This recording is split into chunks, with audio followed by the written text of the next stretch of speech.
C'est marrant, vous parliez beaucoup d'un candidat. Parce qu'il intéresse nos spectateurs. Parce qu'aujourd'hui, au moment où je vous réponds, il y en a deux qui sont en tête, c'est le président sortant et Marine Le Pen. Ce qui nous intéresse, c'est la recomposition à droite. C'est très intéressant. Je pense que Marine Le Pen, Valérie Pécresse et d'autres sont concernés aussi par la recomposition de la droite. Je dis Valérie Pécresse parce que j'entends tous les reproches qui lui sont faits, mais je sais que c'est une femme sérieuse. On a besoin de ça. On a besoin tout simplement de quelqu'un qui est capable d'avoir des résultats. Est-ce que c'est une manière de dire que c'est pas la moins pire des candidates dans le paysage actuel? Ça, c'est de l'interprétation, c'est du commentaire. Je ne vais évidemment pas répondre à ça. Et Éric Zemmour a eu ce talent de parler de la France aux Français et de placer au centre le défi civilisationnel. Mais ça ne suffit pas. Je ne me retrouve absolument pas dans l'étatisme d'Éric Zemmour. Je trouve totalement archaïque et qui le rapproche d'ailleurs beaucoup pour moi d'Emmanuel Macron. On pourrait évoquer plein de dossiers, McKinsey, etc. Et vous voyez l'affaire McKinsey, elle est très révélatrice. Moi, ça ne me dérange pas qu'on fasse appel à McKinsey, à un cabinet, évidemment, si ça nous rend performants. Sauf qu'on a la double peine. Vous voyez, vous parlez du Donbass, votre question elle-même est orientée. Celle-là, elle est orientée un peu par la propagande russe. C'est 1984, ceci n'est pas la guerre. Ah bon, ça y ressemble. Il y a les fameuses ZAN. Zéro artificialisation nette, qui partent de bonnes intentions dont l'enfer est pavé, comme toujours avec la niaiserie écolo-gauchiste. En France, on ne fait plus ça. On sanctionne peu le voyou, mais on emmerde tout le monde a priori, et notamment les classes moyennes, etc. Bonjour David Lisnard. Bonjour. Merci de nous recevoir au siège de l'Association des maires de France. Nous sommes à Paris, sur le quai d'Orsay. Vous présidez cette institution centenaire depuis le mois de novembre. Vous avez été élu pour un mandat de 3 ans en succession de François Baroin. Vous êtes avant tout le maire de Cannes et à ce titre, on vous connaît depuis le début du Covid pour votre gestion de la crise dans votre ville, de la critique acerbe de la bureaucratie qui en découle. Et vous êtes aussi un soutien de Valérie Pécresse pour la présidentielle, on en parlera un peu plus tard. Mais d'abord, est-ce que vous pouvez nous donner votre sentiment général sur cette fin de campagne? On est maintenant à quelques jours du premier tour. Il y a eu l'étape des parrainages où vous êtes investi, il y a maintenant l'étape du non-débat comme le dénoncent certains commentateurs. Qu'est-ce que vous retenez de cette campagne? Est-ce que vous l'avez trouvée à la hauteur, intéressante, décevante? Alors d'abord, dans votre présentation, on me connaît depuis la crise Covid, je ne suis pas sûr qu'on me connaît beaucoup, d'une part. En revanche, à Cannes, ça fait longtemps qu'on me connaît. Et l'engagement contre les effets de la bureaucratie, les excès en tout cas, pour la liberté créatrice, ça fait longtemps que j'écris, que je le mets en application, à la fois sur le plan entrepreneurial quand j'avais un commerce, quand j'ai dirigé la société du Palais des Congrès, on a totalement désendetté avec mes équipes. À la ville de Cannes, on a baissé la dette de 60 millions d'euros en même pas un mandat. Donc, et en trouvant des modes de création de valeur en valorisant les individus, etc. Donc ce que je veux dire, c'est qu'il y a des effets ensuite d'accélérateur médiatique, mais moi je me sens en cohérence avec ce que je fais, ce que je vis depuis des décennies en réalité. Sur la campagne, ouais, comme beaucoup de personnes, au moment où je vous réponds en tout cas, il y a une frustration civique, mais je crois qu'elle est proportionnelle à l'atonie civique dans laquelle on est et dans laquelle on plonge depuis longtemps. Pour différentes raisons. La baisse du niveau de l'instruction publique en France, ce n'est pas une vue de l'esprit, ce n'est pas un propos réactionnaire, c'est une réalité. Je pourrais vous donner des exemples si on évoque les Ukrainiens qu'on intègre dans nos classes. Moi, ça me frappe, c'est les meilleurs. Ils arrivent et au bout de quelques jours, ils sont premiers de la classe. Voilà, en maths, en sciences, même en histoire géo, et ils apprennent très vite le français. Et nos gamins, ils sont intelligents, ils sont aussi intelligents que les Ukrainiens, donc il y a un problème majeur, quoi. Ça saute aux yeux avec ces enfants ukrainiens qui viennent d'un pays beaucoup plus pauvre que nous et qui sont tout de suite meilleurs et qui sont heureux d'aller à l'école, etc. Donc il y a une atonie civique qui marque un déclin de la raison critique, du débat politique, alors qu'on est un pays très politique, on est peut-être avec l'Italie le pays le plus politique, on aime ça. Et puis il y a ces effets de crise et de succession d'urgences qui, bien sûr, n'ont pas été voulues, la crise Covid, la crise ukrainienne et la guerre en Ukraine, mais qui sont catalysées, instrumentalisées par un président de la République candidat qui lui-même a pratiqué et pratique encore, mais on pourrait évoquer plein de dossiers d'actualité, McKinsey, etc., une sorte de dépolitisation des choses. Et en prétendant incarner une sorte de rationalité, ce que je conteste, parce que je pense que non seulement il dépolitise, mais en plus je pense qu'il n'est pas efficace, puisqu'on voit les comptes publics se dégrader, le déficit commercial exploser, l'insécurité, contrairement à la doxa et à la propagande qu'on nous livre, augmenter. Donc ce débat, je pense qu'il n'est pas abouti pour différentes raisons, qui tiennent au contexte, à l'évolution de l'actualité, à la polarisation par les réseaux sociaux, etc., par la tactique du président qui forcément est au centre du jeu en étant candidat et président sortant, et aussi par peut-être notre incapacité à faire entendre nos thèmes, quoi. Et là-dessus, bon, moi j'espère toujours un bon résultat. Hein. J'ai toujours mené des combats et les combats, on ne perd que ceux qu'on ne mène pas, quoi. Donc, et je soutiens Valérie Pécresse parce que j'entends tous les reproches qui lui sont faits, mais je sais que c'est une femme sérieuse qui bosse et on a besoin de ça. On a besoin tout simplement de quelqu'un qui est capable d'avoir des résultats. Alors, on vous connaît pour être un pourfendeur de l'État central, un défenseur des libertés locales, un vrai libéral contre la citana, pour la responsabilité individuelle. Pourtant, vous défendez une candidate, Valérie Pécresse, qui fait montre parfois d'un certain étatisme. Elle propose par exemple la création d'une banque de jeunes. Elle veut contraindre les entreprises à augmenter les salaires. Est-ce que ce n'est pas un peu antinomique avec votre engagement ? Deux choses. D'abord, il est vrai que moi, je suis dans une logique qui est beaucoup plus sur la subsidiarité, sur la liberté, que toute l'offre politique actuelle sur la présidentielle, sur les 12 candidats. Mais je sais aussi que la pureté n'existe pas. La pureté, c'est une vision fantasmée. Et que dans l'offre actuelle, Valérie Pécresse, et c'est indéniable, est la seule qui a un projet qui répond de façon sérieuse, crédible, à la problématique de la dysfonction publique. Qui fait qu'on a plus de prélèvements obligatoires qu'ailleurs, impôts et charges, qu'on a plus de dépenses publiques qu'ailleurs et qu'on a des services publics moins présents qu'avant. Donc ce n'est pas une fatalité. Cela vient de l'excès de normes, de règles, de contraintes, de reporting, le management ringard qui a sous couvert de modernité qui est en fait totalement obsolète, avec des grands ensembles, etc. Et c'est la seule qui porte un projet de décentralisation puissant, qui parle de subsidiarité, qui annonce comment elle finance ses propositions, qui évoque le nombre de 200 000 fonctionnaires en moins, mais de plus 50 000 sur les fonctions régaliennes. C'est-à-dire qu'on aura plus de capacité de mieux payer les fonctionnaires, plus de fonctionnaires de terrain, mais moins de masse salariale au total. Et ce qu'on arrive à faire dans nos collectivités, dans les entreprises aussi, il faut le faire pour l'État. Et sur les mesures que vous évoquez, moi, ce n'est pas les mesures qui correspondent le plus, évidemment, à ma doctrine. Je ne vais pas m'en cacher. Alors, sur la baisse des salaires, je ne suis pas tout à fait d'accord avec vous, parce qu'elle pose la vraie question, c'est-à-dire de l'écart entre le salaire brut, qui en France est très élevé, et le salaire net qui est faible. C'est-à-dire que ça coûte cher à l'employeur et ça rapporte peu à l'employé. Et elle y répond intelligemment en disant que cela vient des excès de charges sociales et qu'il faut évidemment budgétiser. Donc elle parle de 3% dans un premier temps, ces charges sociales sur le budget de l'État. Et donc en ça, c'est pas du tout... Enfin moi, ça me va très bien, ça. Je trouve que c'est tout à fait pertinent. Après, ça renvoie aux dépenses qu'il y a derrière ces cotisations sociales et ces budgets. Et c'est là qu'il faut à nouveau retrouver une société de la responsabilité individuelle. Donc, malgré tout, Valérie Pécresse, elle a connu une campagne assez compliquée. Elle a été beaucoup critiquée pour ses errances ou son flou sur certains sujets. Ses prestations hasardeuses, comme au Zénith, qui ont été beaucoup commentées. Et pourtant, à vous écouter, vous comme Éric Ciotti par exemple, on entend que ce qui est bien chez elle, c'est son projet et son équipe. Et vous-même, vous dites que c'est la meilleure candidate possible.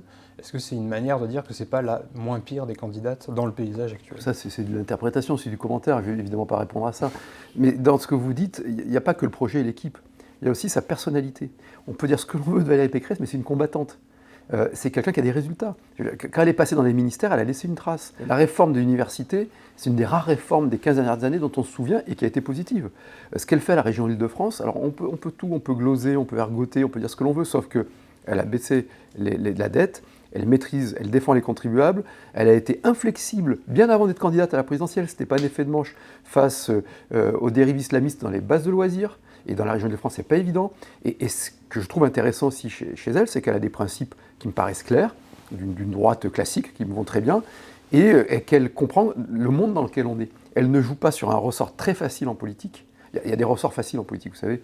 Il y a les martingales du président de la République, non, je suis le seul raisonnable, etc., ce qui est faux. Et puis il y a les martingales des peurs, parce qu'on cristallise vite sur les peurs, et celle de la nostalgie. C'est très doux la nostalgie, on est tous nostalgiques, et plus on vieillit, plus on est nostalgique par définition. Mais à un moment donné, la responsabilité, c'est de comprendre qu'on vit en 2022 et qu'on est dans une société telle qu'elle est. Et Valérie Pécresse, elle a cette capacité-là d'être solide sur ses fondamentaux, mais d'être dans le présent et de préparer l'avenir. Donc il n'y a pas que le projet et l'équipe. Hein. Moi, je trouve que dans sa personnalité, ce que d'aucuns voient comme des faiblesses, etc., on peut aussi y voir des forces, et en tout cas, elle est tenace. Et, comme les femmes souvent qui s'engagent d'ailleurs. À côté de la campagne de Valérie Pécresse, il y a celle d'Éric Zemmour qui tranche assez par sa dynamique. On l'a vu quand même au Trocadéro il y a quelques jours. Pourquoi est-ce que ça prend chez l'un et pas chez l'autre? Le politologue Jean-Yves Camus dit par exemple que Zemmour joue l'épopée et Pécresse la compétence. Est-ce que vous êtes d'accord avec ça? Est-ce qu'il manque d'épopée chez Valérie Pécresse? D'abord, il faut les deux. Il faut de l'épopée et de la compétence. Voilà. Et c'est certainement une des clés, je suis assez d'accord, de cette élection. Ensuite, moi, je pense qu'Éric Zemmour a beaucoup de qualités. J'évite de commenter ce que font les autres quand je suis dans la dernière phase, notamment de l'engagement. Hein. J'ai fait un choix, donc je m'y tiens et je vais au bout, comme je l'ai fait pour François Fillon, et je ne l'ai jamais regretté. Voilà. Et vous parlez de dynamique, ce n'est pas une question, ça c'est un jugement. C'est un jugement de valeur parce que les sondages ne montrent pas une immense dynamique, donc j'en sais rien. Moi, on verra est-ce qu'il y a un vote caché pour l'un ou pour l'une ou pour l'autre, je n'en sais rien. J'ai connu des très beaux meetings au Trocadéro avec François Fillon, avec Nicolas Sarkozy. La suite n'a pas démontré une grande dynamique, malheureusement, électorale. Au fond, ce qui vous distingue aux Républicains, et peut-être vous plus spécifiquement d'Éric Zemmour, puisque c'est une question qui revient quand même assez souvent, est-ce que ce n'est pas plutôt une différence de degré plutôt qu'une différence fondamentale de doctrine politique, de philosophie entre Zemmour et Pécresse, votre camp ou vous-même? Alors, j'ai atteint un certain âge et une certaine maturité dans ma vie qui fait que je ne cherche pas à me positionner par rapport à l'un ou à l'autre. N'y voyez pas un signe de prétention, c'est peut-être le cas d'ailleurs, hein, mais c'est simplement un signe de liberté et très objectivement, quand vous regardez les candidats, les principaux candidats, ils ont tous des grandes qualités. On peut les détester, les aimer ou être indifférents, mais vous regardez les premiers, que ce soit Macron, Mélenchon, Le Pen, Valérie Pécresse, Zemmour, enfin, c'est des gens qui ont des qualités, des défauts, mais c'est des personnalités assez fortes. Hein, et quand vous les connaissez, vous le savez. Et Éric Zemmour a eu ce talent, à un moment donné, de parler de la France aux Français et de placer au centre le défi civilisationnel. Mais ça ne suffit pas. Gérer un groupe, gérer une nation, gérer les interactions d'une nation, la complexité d'une nation, mener une politique pour l'ordre public, mener une politique pour la liberté entrepreneuriale, mener une politique pour l'instruction publique, organiser les collectivités, par exemple, je ne me retrouve absolument pas dans l'étatisme d'Éric Zemmour. Je le trouve totalement archaïque et qui le rapproche d'ailleurs beaucoup pour moi d'Emmanuel Macron. Je pense que ce sont des deux qui ont une sorte de vision dévoyée du bonapartisme, mais on n'est plus sous Bonaparte, quoi. Et donc aujourd'hui, on est à l'ère numérique, on a des outils d'interaction humaine, de prospérité, et donc je suis très attaché à l'État, à un État recentré, un État fort, mais un État au service de la société, et pas une société au service de l'État. Et ça, c'est peut-être une différence de nature très profonde que j'ai avec Éric Zemmour et avec Emmanuel Macron. C'est-à-dire que je crois qu'on doit être au service des individus, au service de la société, ce qui n'empêche pas d'avoir des épopées et d'avoir de la cohérence collective. Donc votre parti, depuis quelques années, et plus encore avec l'émergence d'Éric Zemmour, est dans une crise de conscience. Lui se réclame de la vraie droite, celle du RPR, avant qu'elle ne se centrise, comme c'est marrant, il dit. vous parliez beaucoup d'un candidat. Parce qu'il intéresse nos spectateurs. Parce qu'aujourd'hui, au moment où je vous réponds, il y en a deux qui sont en tête, c'est le président sortant et Marine Le Pen. Ce qui nous intéresse, c'est la recomposition à droite. C'est très intéressant. Je pense que Marine Le Pen, Valérie Pécresse et d'autres sont concernés aussi par la recomposition de la droite. Donc, je vais terminer ma question. Est-ce que si Zemmour fait un bon score devant Valérie Pécresse, puisque Valérie Pécresse ne perce pas vraiment dans les sondages, est-ce que le risque pour les Républicains, c'est pas de se harmoniser, c'est-à-dire de subir le même sort que le PS, il y a eu pire que l'harmonisation au PS. Hein, que le PS par rapport à un parti qui est beaucoup plus clair, beaucoup plus clivant, un peu comme Zemmour l'est avec les Républicains. Le PS, c'était la France insoumise. Est-ce que c'est pas un risque qui existe? Et est-ce que vous ne craignez pas au fond que si Zemmour fait un très bon score demain, il devienne le nouveau leader de la droite après Fillon, après Sarkozy, une droite qui était un peu en désert depuis un moment? À titre individuel, je ne crains rien parce que je me sens très bien avec mes convictions. Et que mes convictions, elles seront portées. Et elles seront portées par quelqu'un où je les porterai. Vous voyez ce que je veux dire? Donc, c'est qu'à un moment donné, c'est aussi une question de maturité, ça. Donc, tout ça, c'est de la conjecture. On verra bien qui est devant qui au moment où je vous parle. D'ailleurs, même les sondages ne laissent pas apparaître. Donc, je ne vais pas gloser, ergoter et commenter un match qui n'a pas encore eu lieu. Le match, ce sera le premier tour et le deuxième tour de la présidentielle. Hein. Voilà. Donc, on aura le temps de commenter le match. En revanche, ce qui est sûr, c'est que quoi qu'il advienne sur cette présidentielle, bien sûr, si on la gagne, si Valérie Pécresse la gagne, c'est le début de quelque chose. Et si on la perd aussi, ce sera le début de quelque chose. Et moi, je ferai tout pour que ce soit le début de quelque chose de fort, pour une droite classique, dans son époque, qui pense à l'intérêt général, à l'intérêt du pays, sur ses fondamentaux, je le répète, de liberté entrepreneuriale, d'ordre public et d'unité de la nation. Il s'est dit pendant un moment que vous pouviez être candidat en 2022. Finalement, vous avez eu d'autres projets comme l'AMF.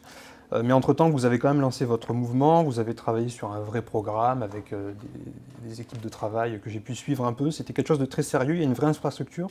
Qu'est-ce que vous allez en faire et est-ce que c'est une ambition qui est révolue ou qui reste ouverte pour la suite? C'est une ambition qui est plus que jamais ouverte.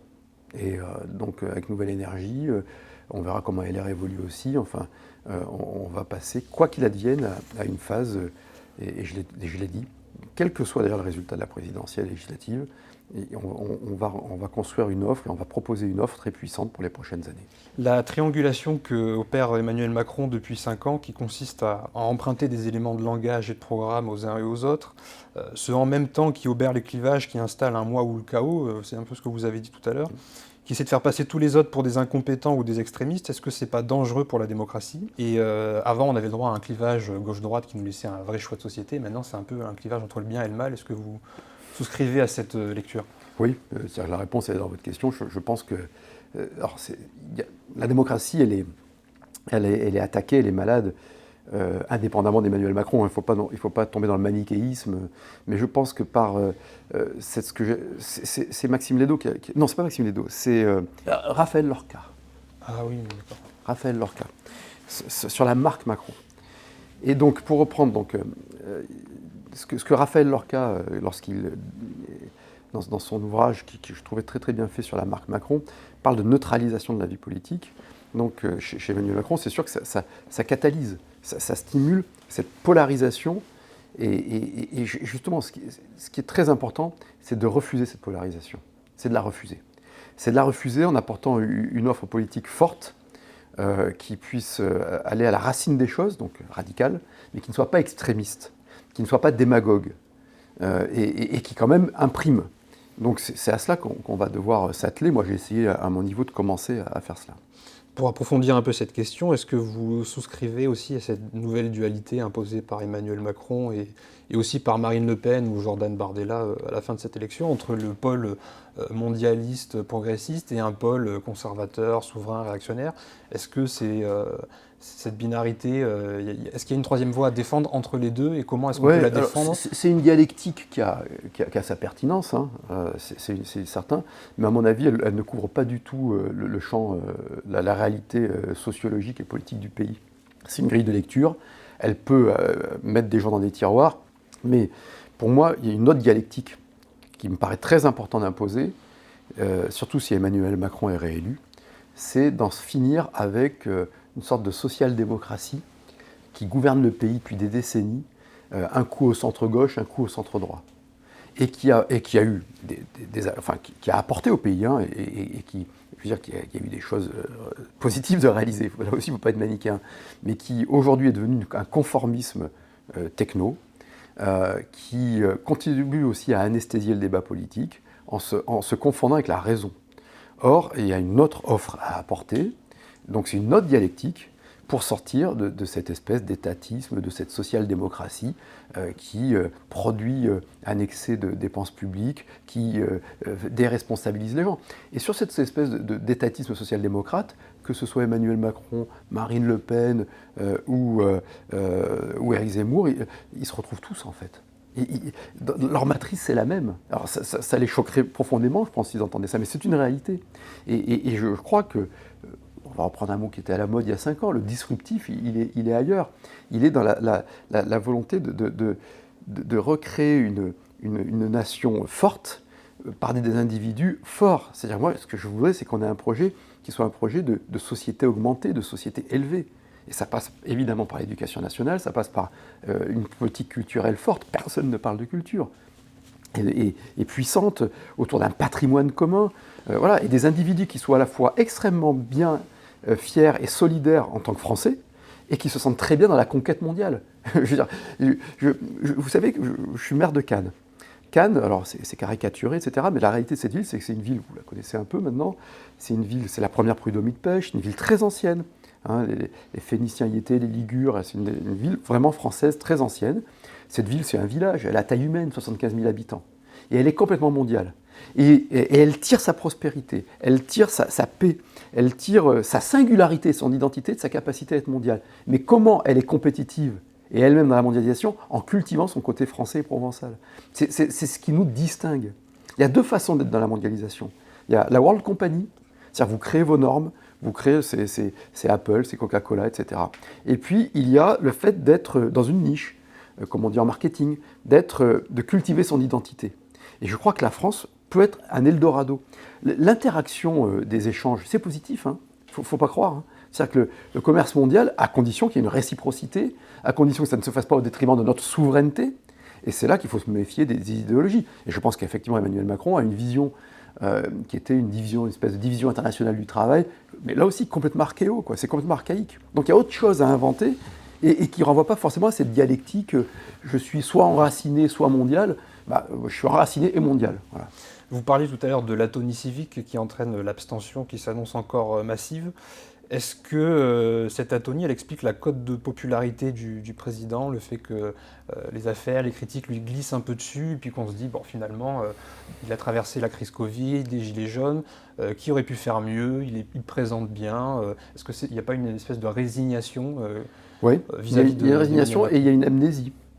Il y a une amnésie parce que... alors, il faut quand même relativiser la cote de popularité. C'est-à-dire qu'un président qui ne cesse de dire qu'il est en guerre contre un virus, en disant la France n'est pas en guerre, mais enfin qui joue au chef de guerre jusqu'à se pasticher d'ailleurs, se déguiser, hein, avec un sweat, enfin c'est délirant, sous les dorures de l'Élysée. Quand on y pense quand même, c'est quand même délirant. Donc jusqu'à se pasticher, se déguiser, et donc pour apparaître un chef de guerre, mais très souvent un chef de l'État en période de grande crise, de très grande crise, il est très populaire. On l'a vu au moment de la guerre d'Irak, où Jacques Chirac avait une popularité très élevée avant de rechuter. On l'avait vu avec François Mitterrand à la première guerre du Golfe. Donc quand il y a des circonstances exceptionnelles avec l'adrénaline, cela, en principe, il y a une popularité bien plus élevée que celle de l'actuel chef de l'État. Donc il faut la relativiser. Un. Deux, oui, il y a une façon d'oublier toutes les dysfonctions qui à terme disent « Ah, est-ce que les autres ont fait mieux ?» Ben oui, il faut qu'on compare le nombre de morts par habitant pendant la crise Covid, France avec tous les autres pays, et on verra qu'on est dans les 4 pays les pires.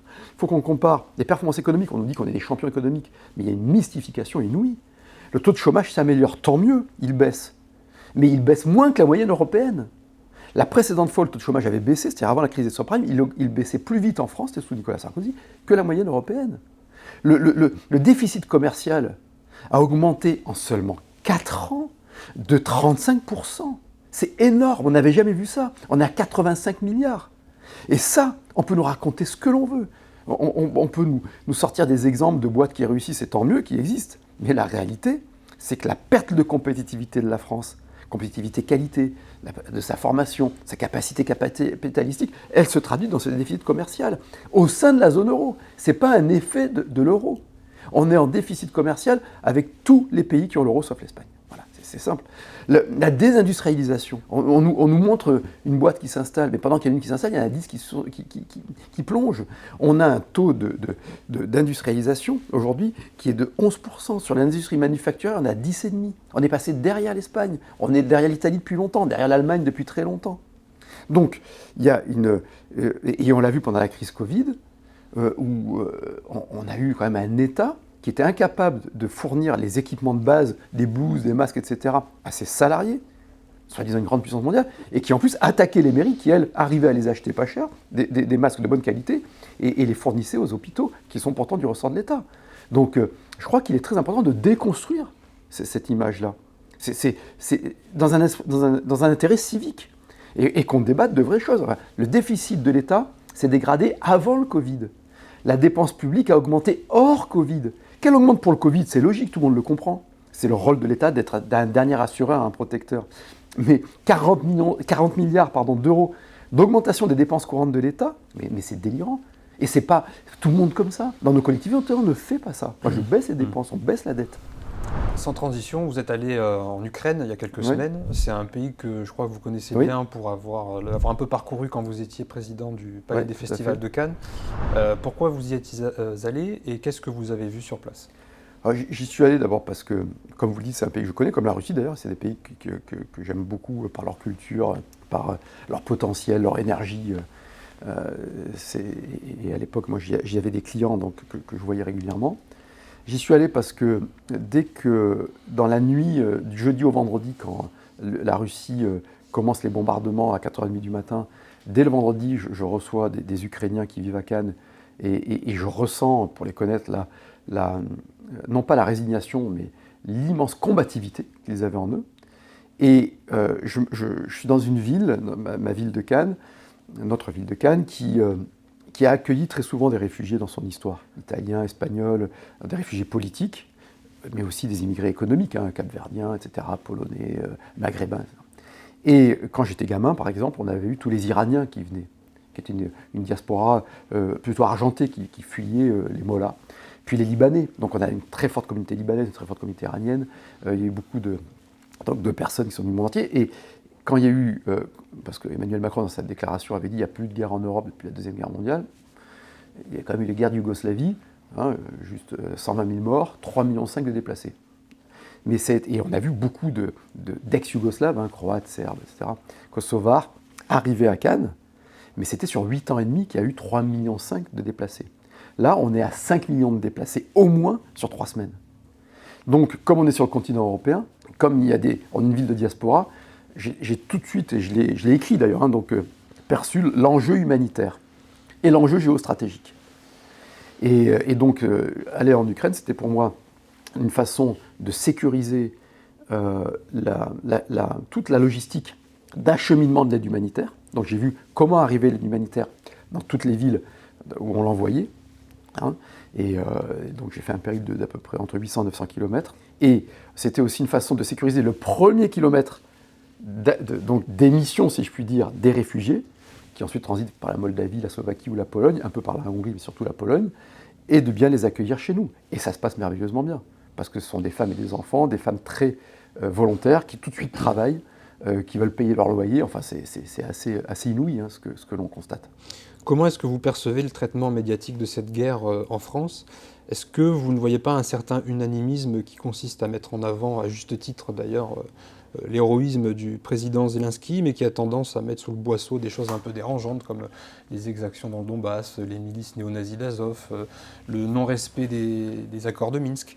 Est-ce qu'il n'y a pas un effet drapeau autour de Zelensky, comme on en parle pour Emmanuel Macron? Il y a toujours dans l'actualité, mais ce n'est pas nouveau, des effets d'émotion et de simplification et de manichéisme. Moi, je ne vois pas que l'effet Zelensky, parce que moi, je ne suis pas très sensible, à titre personnel, au charme du président ukrainien. En revanche, il faut lui reconnaître, c'est vrai, sa solidité, c'est les choix qu'il a faits. Après, on a le droit de commenter aussi. Moi, quand il désigne seulement les entreprises françaises, quand il fait sa tournée des parlements, ça me choque. Il n'a pas fait ça en Angleterre, il n'a pas fait ça en Italie, il n'a pas fait ça en Israël, il n'a pas fait ça aux États-Unis. Moi, ça me choque. Voilà. Je pense qu'on n'a pas besoin de désigner les entreprises françaises et je suis heureux que les entreprises françaises soient capables d'être présentes en Russie. Ça ne me pose pas de difficulté là-dessus. Mais ceci étant, vous parlez de choses, vous savez, l'antisémitisme en Russie, on peut en parler aussi. Ce qu'on appelle, il faut bien connaître l'histoire de l'Ukraine, qui est un pays qui a été traversé par les Austro-Hongrois, au sud et au sud-est par les Turcs, libérés par les Cosaques. Bon, et les Ukrainiens, ils ont, et ça je peux vous dire, c'est très prégnant. Alors c'est très prégnant dans la région de l'Ouest, évidemment, où là, il y a eu, jusqu'aux années 80, encore des combattants anti-soviétiques. C'est une des rares zones en Europe où vous ne pouvez pas aller. Il ne faut pas l'oublier, avant la chute du mur. Et puis sur la partie russophile, moi ce qui m'a frappé quand même, il faut être objectif. C'est la grande résistance du président, mais du peuple ukrainien, dans son intégrité et dans son intégralité. La pertinence de l'organisation militaire très déconcentrée et très décentralisée, qui a permis d'être indépendante du commandement central et donc de résister de façon opérationnelle à l'invasion russe. Et puis la mémoire de l'histoire. Vous voyez, vous parlez du Donbass, votre question elle-même est orientée, c'est-à-dire qu'elle est orientée par une sorte de... Il y a de la propagande ukrainienne, il y a de la propagande russe. Celle-là, elle est orientée un peu par la propagande russe. Parce qu'on peut parler du Donbass longtemps, on peut parler aussi des migrations et du peuplement du Donbass par la Russie. On peut aussi parler... à un moment donné, il faut être assez simple. Hein. La Russie n'était pas menacée par l'Ukraine. Voilà. Il n'y avait pas de menace de conquête de la Russie par l'Ukraine et d'agression de la Russie par l'Ukraine. Il y avait une guerre dans le Donbass avec des exactions des deux côtés, des bombardements des deux côtés, y compris des Ukrainiens, et qui, comme souvent lorsqu'on fait la guerre, ne sont pas des tendres. Mais c'est très important de revenir là-dessus. N'oubliez pas l'histoire. La grande famine génocidaire de 32-33, qui fait entre 4 millions et 5 millions de morts en Ukraine. Les Ukrainiens, ils l'ont bien à l'esprit. Alors quand les Allemands arrivent en 40, puisqu'il y a eu le pacte germano-soviétique avant, hein.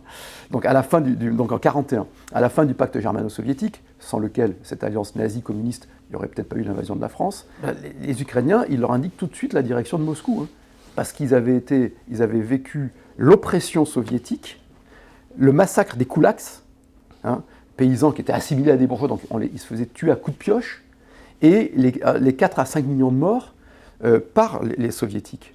Donc évidemment, il y avait plutôt, une certaine méfiance à l'égard des Russes. Et ce qui m'a frappé, c'est que dans les zones les plus russophones et russophiles, y compris les Ukrainiens que je connais, qui étaient très proches, parce que ce débat entre l'Ukraine européenne ou l'Ukraine russe, il est très présent. Moi, j'y allais dans les années 2000, même 2001, 2002, 2003, on en parlait dans nos dîners, et dans nos déjeuners avec les amis. Mais là, tous les Ukrainiens qui étaient pro-russes sont devenus très nationalistes ukrainiens, très anti-russes. Donc c'est là que Poutine a fait une erreur manifeste. Et puis, dans sa vision de la Russie slave, parce que c'est pas la grande Russie tsariste, c'est pas la grande Russie soviétique, c'est autre chose dans la doctrine de Vladimir Poutine, qui est très méthodique, hein. Il est très cohérent depuis le début d'ailleurs. C'est une Russie slave, bombarder des populations slaves, et qui finalement ne voit pas les Russes comme des libérateurs. On a retrouvé pour le coup la doctrine, toute la doxa. Vous êtes jeune, mais moi je me souviens de la propagande soviétique, quoi.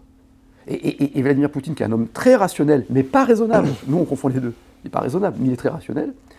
Le grand mystère, c'est comment cet homme-là est passé du joueur d'échecs au joueur de poker. Il a bluffé, il est en train de perdre, je crois. Et il a quand même une forme d'esprit, on n'échappe pas à sa formation. Et sa formation, c'est celle d'un KGBiste, quoi. Donc on retrouve des dialectiques, non, ce n'est pas la guerre. Ouais, c'est 1984, ceci n'est pas la guerre. Ah bon, ça y ressemble. Hein. Non, c'est des opérations spéciales de libération et de lutte contre les nazis. Les nazis qui ont élu un président de la République juif. Voilà. Bon, sans transition encore, vous êtes président de l'AMF depuis le mois de novembre. Est-ce que vous pouvez nous expliquer votre rôle concret auprès des maires et à quoi ressemble votre quotidien en tant que président de l'AMF? Quels sont vos interlocuteurs? Qu'est-ce que vous y faites? Alors, c'est un rôle d'abord très prenant, très passionnant. Donc il y a un travail qui ne se voit pas, mais qui est un travail quotidien d'analyse de tous les textes qui nous tombent dessus, puisque la bureaucratisation continue. Et on a réussi à faire en sorte, et François Baroin et Jacques Pélissard avaient vraiment fait avancer l'AMF de façon considérable en la matière, à ce que l'AMF soit devenue une institution qui est par exemple systématiquement consultée pour les décrets d'application des lois, donc au sein du Conseil national d'évaluation des normes.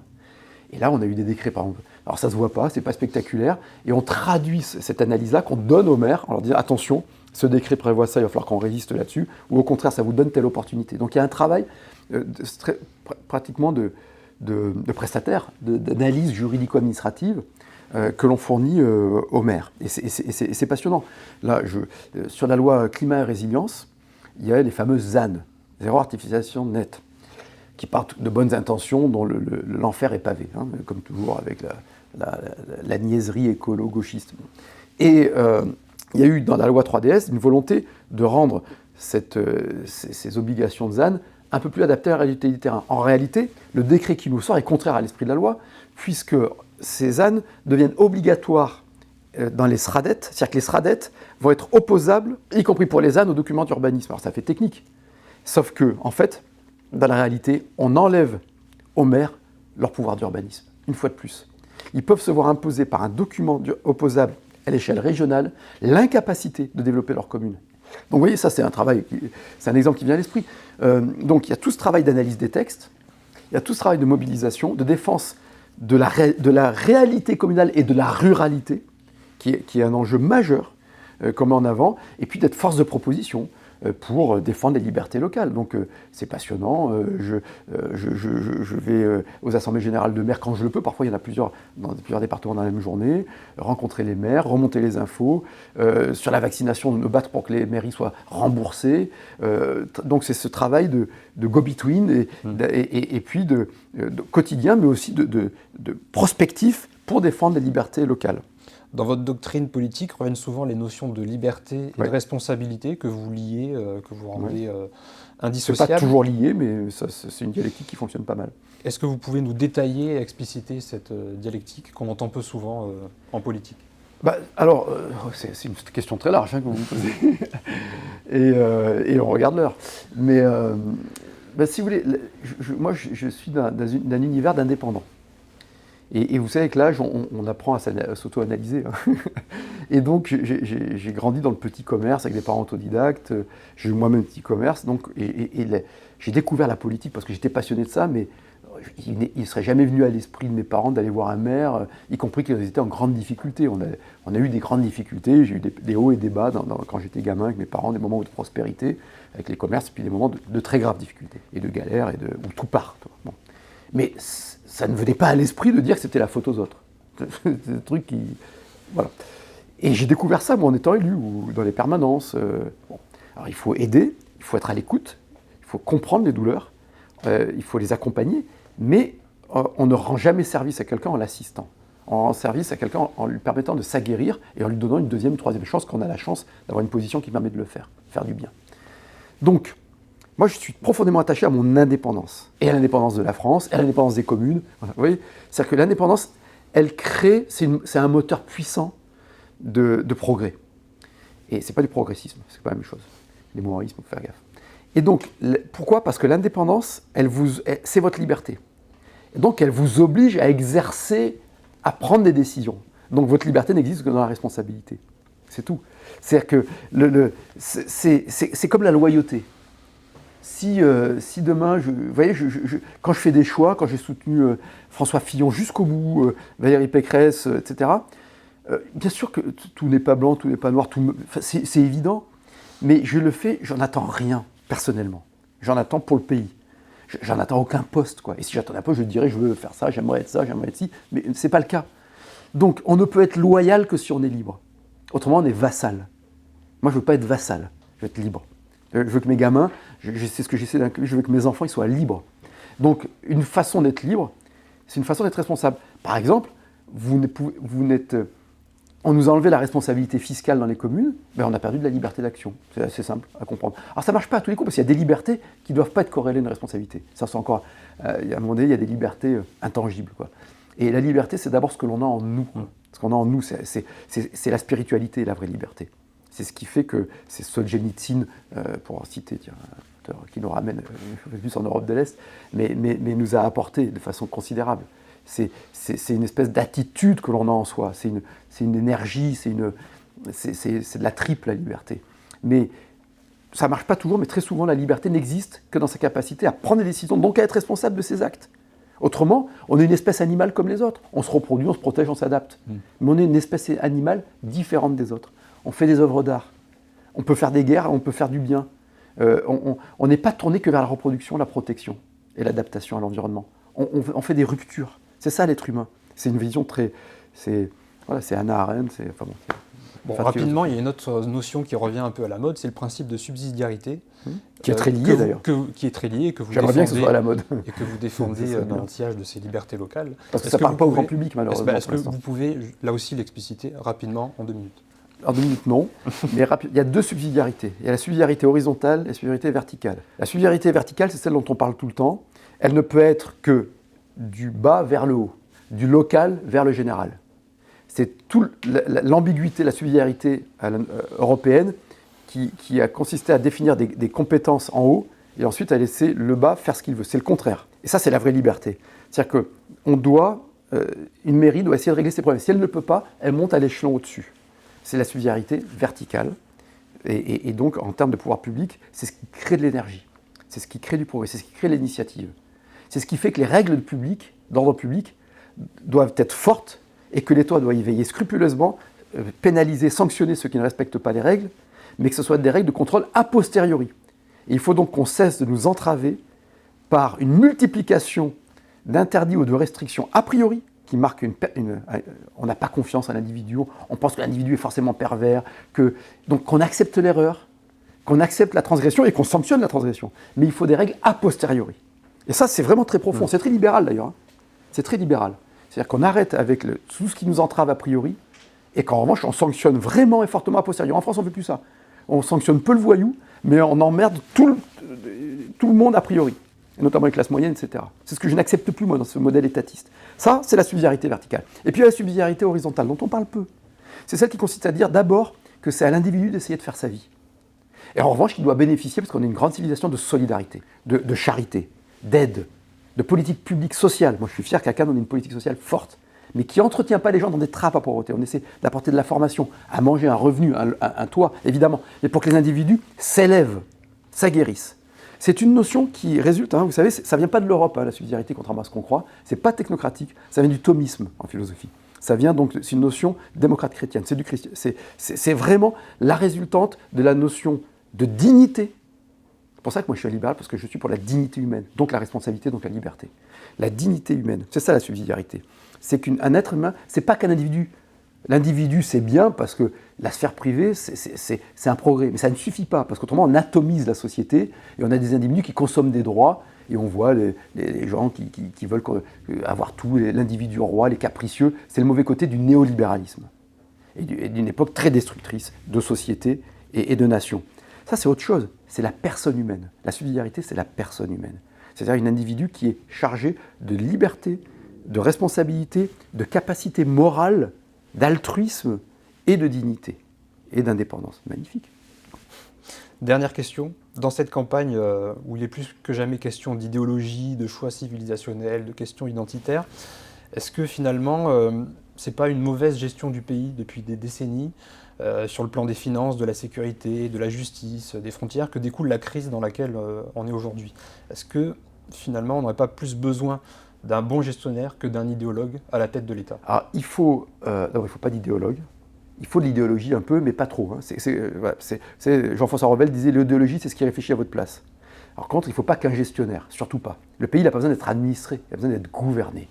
Il faut de la performance et du sens. Et les deux, mais évidemment, si l'État est bien organisé, si les policiers sont bien dotés, si l'argent des contribuables est bien affecté, ce n'est pas contradictoire avec le fait d'avoir un récit commun.